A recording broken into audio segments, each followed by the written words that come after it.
আসসালামু আলাইকুম রহমতুল্লাহ। কেমন আছেন সকলেই? আশা করি সকলেই ভালো আছেন। দেশ ও প্রবাসে থাকা সম্মিলিত ইসলামী ব্যাংক তথা 5 ব্যাংকের ক্ষুদ্র গ্রাহকদের জন্য মহা সুখবর। ক্ষুদ্র গ্রাহক কেন বলা হলো? কারণ যাদের আমানত ছোট বা ছোট পরিসরে যারা এই ব্যাংকের শেয়ার হোল্ডার রয়েছেন তাদের জন্য মহা সুখবর দিয়েছে এই ব্যাংকের কর্তৃপক্ষ। সম্মিলিত ইসলামী ব্যাংকের ক্ষুদ্র আমানতকারীদের জন্য স্বস্তির আভাস। আমরা নিউজটি আপনাদেরকে পুরোটা জানাবো, একটু ধৈর্য সহকারে পুরো নিউজটি শুনলে আপনি বিস্তারিত বুঝতে পারবেন। বড় আমানতকারীদের অপেক্ষা দীর্ঘ। 5 ব্যাংকের সম্পদ 2 লাখ কোটি টাকার বেশি। খেলাপি ঋণ ও তারল্য সংকট বড় চ্যালেঞ্জ। এক্সিম ব্যাংকের কোনো ব্যাংকিং সিস্টেম ব্যবহার করা হবে না। সিটি ব্যাংকের ডাটা সেন্টার ব্যবহারে সেবার গতি বাড়ানোর উদ্যোগ।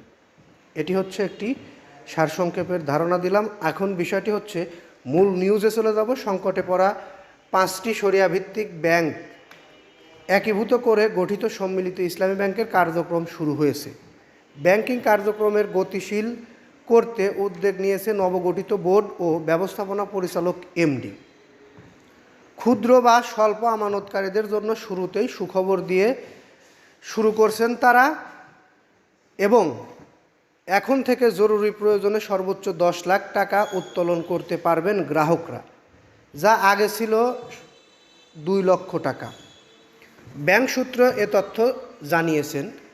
এখন বিষয়টি হচ্ছে যারা ক্ষুদ্র গ্রাহক রয়েছেন, যাদের টাকা কম রয়েছে ব্যাংকে, বা ক্ষুদ্র আমানতকারী আপনারা যারা যে কোনো সময় টাকা তুলে নেওয়ার ইচ্ছায় ব্যাংকে আমানত রাখছেন, তাদের জন্য এটি একটি স্বস্তির খবর। তারা এখন থেকে যে কোনো সময় আপনাদের আমানতের টাকা ব্যাংক থেকে তুলে নিতে পারবেন।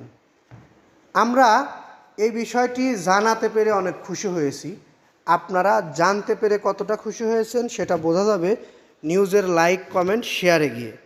আসলে নিউজটি যদি আপনাদের ভালো লাগে অবশ্যই লাইক, কমেন্ট, শেয়ার করবেন। বিশেষ করে পরবর্তীতে আমাদের থেকে এরকম ধরনের নিউজ পেতে অবশ্যই চ্যানেলটি সাবস্ক্রাইব করে বেল বাটন অন করে রাখবেন। এখন কিছু প্রশ্ন আসতে পারে, যারা বড় গ্রাহক অর্থাৎ বড় আমানতকারী তাদের কি হবে? এই বিষয়টি নিয়েও আমরা দেখেছি বিভিন্ন গণমাধ্যমের নিউজ, সেখান থেকেও আশ্বস্ত করা হয়েছে অতি দ্রুতই সবার জন্যই সুখবর নিয়ে আসছে এবং সবার আমানতের টাকাই ফেরত দিয়ে দেওয়া হবে।